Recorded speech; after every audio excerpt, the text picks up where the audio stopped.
Então vamos lá, eu vou fazer aqui uma breve apresentação sobre a metodologia dos 6 Es. O nome parece um bocadinho estranho, mas já vão ver porque é que eu dei este nome a esta metodologia. É muito simples, é porque assenta em 6 estratégias e todas elas começam por E. É essa a razão. Esta metodologia dos 6 Es foi criada por um professor norte-americano, professor na Universidade de Boston, chamado Kevin Ryan. Por acaso foi o meu professor, é giro. Ele ainda é vivo, mas já é muito velho. Foi o meu professor lá, em Boston. Estudei. É verdade, estudei, sim senhor. E este Kevin Ryan foi o meu professor, por acaso era uma excelente pessoa, um excelente professor. É muito diferente, mas já falamos disso mais muito bem. Bom, então, esta metodologia dos 6 Es, como eu disse há pouco, tem que ver sobretudo com o facto de assentar, de focar em 6 metodologias, em 6 estratégias, melhor dizendo, em 6 estratégias, todas elas começadas por E. E são elas o exemplo, todas elas começadas por E. São elas o exemplo, a explicação, o ethos, a experiência, a exortação e as expectativas. A exortação e as expectativas.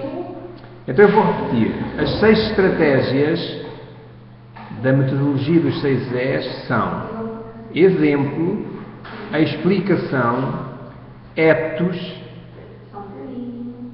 a experiência, exortação e as expectativas. Eu agora vou explicar cada uma delas em particular. Exortação, expectativas, exortação e expectativas. Expectativas, quer dizer, ter expectativas elevadas face àquilo que as pessoas são capazes de fazer. Vamos começar pelo exemplo. A expectativa de que o aluno vai ser bem sucedido. Se for ajudado, se for bem ensinado, bem apoiado, pode ser bem sucedido. Isso é uma expectativa realista, uma expectativa elevada. Uma baixa expectativa é o contrário, é considerar à partida que o aluno não tem capacidades, não vai lá, não é capaz. Ora, se o próprio professor, logo ao início, tem baixas expectativas face aos alunos, obviamente que essas expectativas baixas vão se cumprir. Não é verdade? Acabam por se cumprir. Se o professor não acredita nos alunos, obviamente vai ser muito mais difícil eles próprios acreditarem em si próprios também. E o papel do professor não é rebaixar o aluno, não é levar o aluno a tomar consciência de que não é capaz, é o contrário. O papel do professor é elevar o aluno, elevá-lo, é fazê-lo convencer-se de que é capaz, de que se esforçar, se trabalhar, ele é capaz. Isso é ter expectativas boas, elevadas, face aos alunos, e isso é fundamental para que os alunos aprendam. Então vamos começar com o exemplo, está bem? Que é a primeira grande estratégia da metodologia dos 6 Es. Na verdade, quer o professor queira, quer não, é sempre um exemplo para o aluno. Pode ser um bom exemplo ou um mau exemplo. É verdade. Mas é sempre um exemplo, bom ou mau. A mesma coisa que os pais encarregados de educação. Os encarregados de educação, os pais, são sempre exemplos para os filhos. Podem ser bons exemplos ou podem ser maus exemplos. Infelizmente, muitas vezes são maus exemplos. E isso depois tem consequências. E quanto mais pequenos, mais jovens os alunos são, maior é o poder que o exemplo dos adultos tem sobre eles.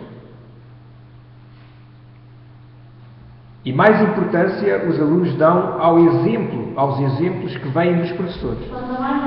Quando são mais novos. Ao fim de pouco tempo de relacionamento e de envolvimento, os alunos são capazes de reconhecer com facilidade a personalidade do professor, simpatizar com certas qualidades e antipatizar com certos defeitos.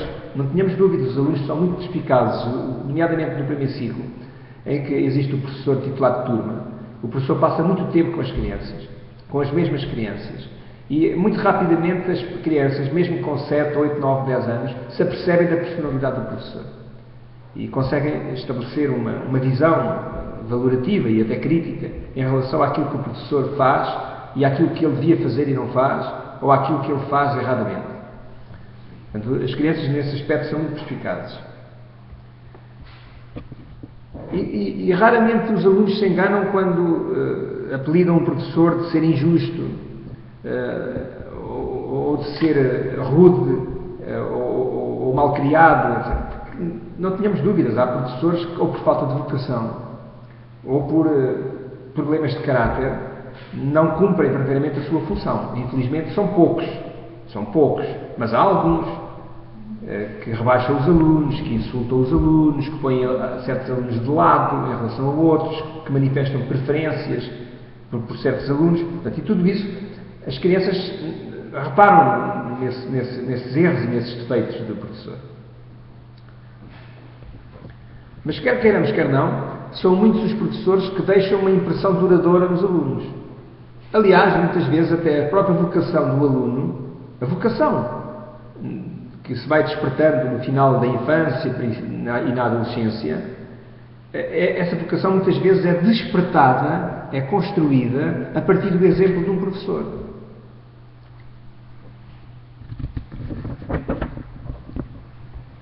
Então, para que os professores realmente possam ser bons exemplos para os alunos e evitar os tais maus exemplos, não é? Nós não somos santos, não é? E portanto temos defeitos. Vamos tentar minimizar os defeitos que nós temos como pessoas e como profissionais. Então temos que fazer nós próprios as seguintes perguntas. Várias perguntas, não é? Uma delas é: que hábitos é que eu manifesto no meu dia-a-dia na escola que possam ser prejudiciais para os alunos? Imaginem, por exemplo, um professor que é visto a toda a hora pelas crianças a fumar, mesmo que seja à porta da escola. Obviamente não é dentro da escola, que é proibido fumar dentro da escola. Mas há professores que vêm para a porta fumar, sistematicamente. Não é um bom exemplo, não é? É um hábito, um mau hábito. Logicamente, o tabaco não é proibido, logicamente, mas é um mau hábito. E os professores devem, na medida possível, evitar, fumar à frente das crianças, mesmo que seja à porta da escola. Depois, a questão das atitudes do professor. Será que as minhas atitudes são compatíveis com o projeto educativo da escola? Vamos imaginar, por exemplo, um professor que dá aulas num colégio que pertence a uma instituição religiosa, seja ela qual for, católica, protestante ou outra. Obviamente que um professor que trabalha numa escola ou num colégio que tem um projeto educativo que foi criado por uma instituição religiosa, não pode manifestar atitudes de desprezo para com a religião, ainda que não seja religioso. Tem que ter cuidado com aquilo que diz, com aquilo que faz, com as suas palavras, quando se refere à religião, porque o professor é obrigado a trabalhar ali, não é? Pode trabalhar no outro lado, e ao ter aceito trabalhar num colégio que tem aquele projeto, ele sente-se responsabilizado e obrigado a ter determinadas atitudes e evitar outras. Depois temos a segunda estratégia, que é a explicação. Vocês sabem que grande parte do trabalho do professor se centra na explicação. Não pode haver um bom professor que não seja um bom explicador, não é?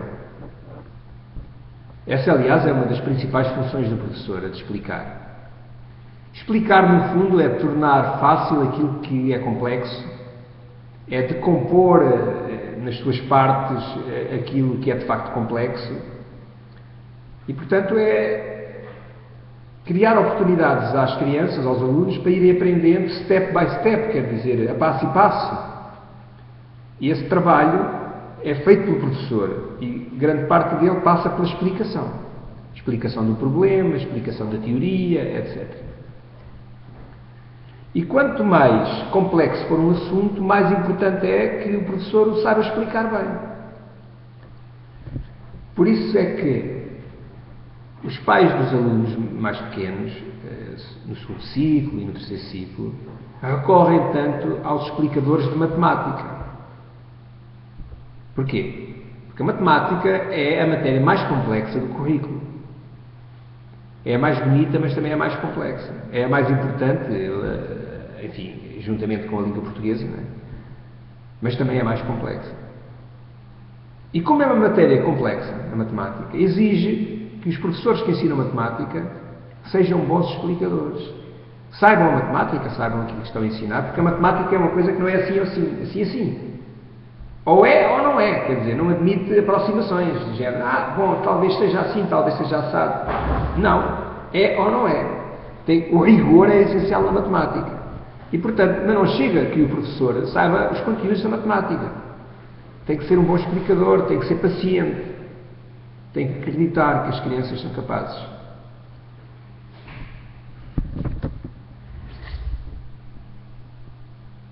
Depois temos a terceira estratégia, que é o ethos. Ethos, E-T-H-O-S. Ethos é uma palavra que etimologicamente significa costumes. No fundo é o quê? Quais são as regras, as normas que dão forma ao clima da escola? Toda a gente sabe o que é o clima da escola, não é? Uma pessoa sente, quando chega a uma escola, sente o clima. Se a escola é muito agressiva, sente-se o clima da agressividade. Se a escola é muito desordenada, sente-se o clima da desordem, da anarquia. Se a escola é suja, sente-se esse clima da sujidade. Pelo contrário, se a escola é limpa, ordenada, tranquila, o clima sente-se, esse clima de tranquilidade, de ordem, de limpeza, sente-se. Então, o ethos da escola, esse tal clima, conjunto das regras, das normas, da maneira como as pessoas se envolvem, se relacionam umas com as outras, é essencial para a educação do caráter e para a educação para a cidadania. Pois é uma coisa, como é que uma criança se transforma num adolescente e depois num adulto, se essa criança e essa jovem passou por escolas anárquicas, onde impera a desordem, a violência? Obviamente que ele vai desenvolver, vai interiorizar essa cultura, não é? A cultura da escola por onde passou. Como é que ele pode tornar-se responsável, respeitador, amante da limpeza, da ordem, da tranquilidade, não é? Se ele viveu toda a sua vida, na infância e na juventude, em escolas, em espaços onde reina a desordem, a falta de tranquilidade, o desrespeito pelas normas, pelas regras, etc, etc. Por isso é que é tão importante que a escola forma o caráter dos alunos, não é? Não tínhamos dúvidas nenhumas. Assim como a família também.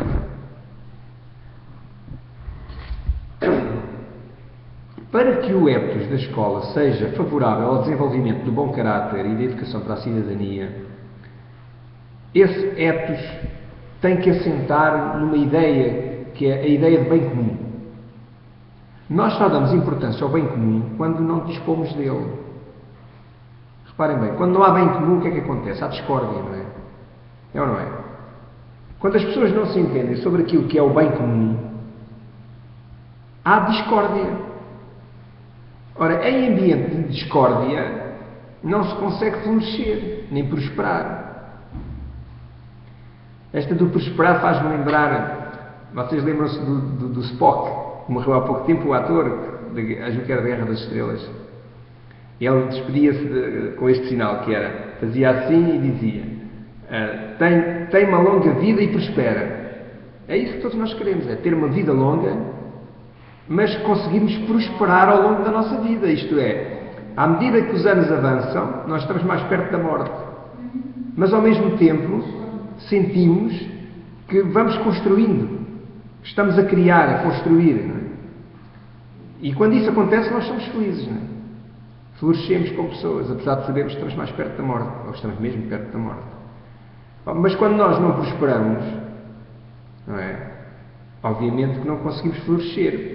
O florescimento da pessoa, a felicidade da pessoa exige essa ideia de desenvolvimento, de melhoria, de prosperidade.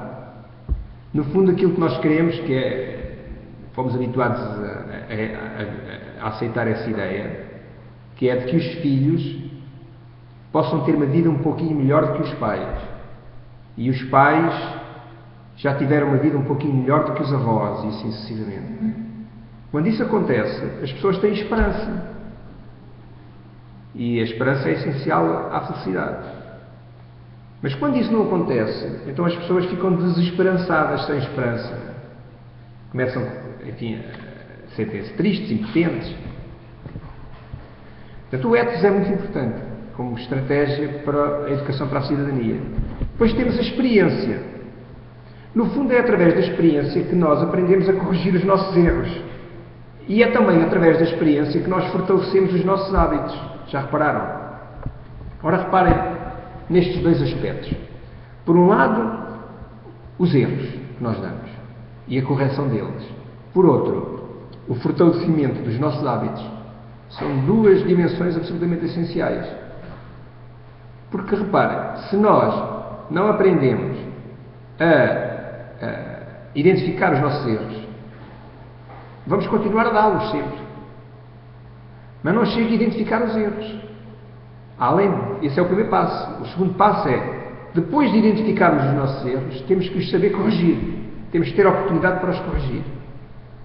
E a outra dimensão muito importante da educação para a cidadania e da educação do caráter é o fortalecimento dos bons hábitos. Então, toda a educação é um processo que, se for bem sucedido, nos ajuda a atingir a maturidade, a ser mais maduros. E é preciso ter em conta que sem experiências não há maturidade. Portanto, a maturidade, no fundo, é o resultado das experiências de vida que nós vamos construindo ao longo do tempo. Então, nós podemos dizer que somos a soma das nossas experiências de vida. Porque o nosso presente e o nosso futuro são condicionados pelo nosso passado. Preciso não esquecer isso. Se essas experiências de vida a que nós nos submetemos durante a infância, a adolescência, a juventude, nos afastam das outras pessoas, nos separam das nossas comunidades naturais, da nossa família, dos nossos amigos, por exemplo, e nos centram em nós próprios, então é quase certo que vamos desenvolver um caráter fraco ou deficiente. Quando as experiências de vida que nós vamos acumulando ao longo do tempo nos afastam das nossas raízes, nos afastam da nossa família, nos afastam das nossas comunidades, nos obrigam ao isolamento, a centrarmos em nós próprios, é óbvio que vamos desenvolver um caráter fraco ou deficiente. Mas se, pelo contrário, as nossas experiências de vida nos aproximam dos outros, nos relacionam, nos ajudam a aproximar-nos e a relacionar-nos com a nossa comunidade, com a nossa família, com os nossos amigos, com os nossos colegas, e nos projetam para que nós possamos entender os outros e trabalhar com eles em projetos comuns, então nós estamos a fortalecer o nosso caráter. Porque o fortalecimento do caráter não se faz com palavras. É preciso tomar isso em atenção. Faz-se com atos, com experiências. Temos depois uma outra estratégia que é a exortação. Nós sabemos que o caráter é produto de muitas influências e fatores. Fator genético, não é? Biológico, a experiência, os hábitos, a educação, tudo isso condiciona o nosso caráter. Mas há um aspecto que esta estratégia da exortação tem a sua importância, porque exortar alguém a fazer algo é, simultaneamente, explicar porque é que se deve fazer algo, explicar e ensinar como é que se faz isso. E ao mesmo tempo, quando alguém precisa de ser corrigido, quando uma criança precisa de ser corrigida, por exemplo, por mau comportamento, maus hábitos, etc. Quando o professor faz uso da exortação, está no fundo a dizer à criança que há coisas que ela não deve fazer porque violam as normas, porque a prejudicam, porque não são saudáveis, por exemplo, e ao mesmo tempo está-lhe a ensinar o caminho para ela fazer aquilo que deve ser feito. É isso que é a exortação. A exortação é um instrumento com duas peças. Não é? Por um lado, há uma peça que diz à criança que ela não deve fazer aquilo porque aquilo não é saudável, ou a prejudica, ou viola as regras da comunidade. Por outro lado, tem uma outra peça que é fundamental, que é mostra à criança como é que se faz o que está correto. É isso que é a exortação. Por exemplo, quando um aluno quer desistir ou está prestes a desistir, é muito importante que o professor faça uso da exortação para, por um lado, dar força ao aluno e indicar o caminho que ele deve seguir para não desistir. Às vezes basta uma pequena ajuda, mas o professor tem que estar lá. Depois temos as expectativas. Podem ser baixas ou altas ou elevadas. Mesmo que sejam altas, devem ser realistas, não é? Porque nós não devemos exigir que as crianças atinjam objetivos que estejam para além das capacidades que elas apresentam. Mas, por outro lado, também não devemos ser parcos, ou seja, não devemos também baixar a fasquia, impedindo que a criança atinja as potencialidades que ela tem. Não é? E se fique por pouco, quando ela pode atingir muito.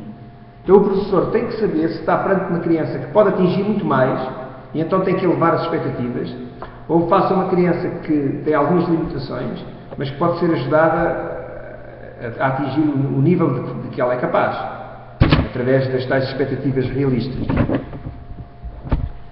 E é isto, no essencial, aquilo que eu gostaria de fazer referência à metodologia